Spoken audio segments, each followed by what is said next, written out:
ఇంకా నేను మోకరించి ప్రార్థన చేయలేనులే అనుకుని అశ్రద్ధ చేసి తర్వాత బ్రతికున్నంతకాలం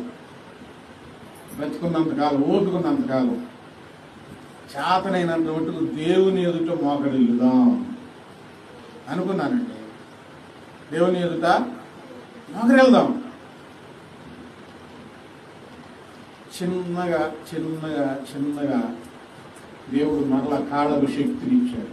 దేవుని స్తోత్రం. హల్లెలూయా.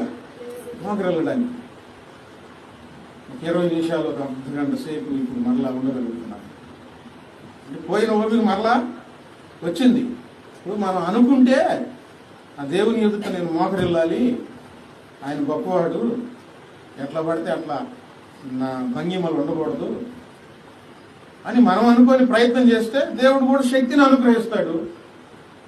ఆయనకు అసాధ్యమైన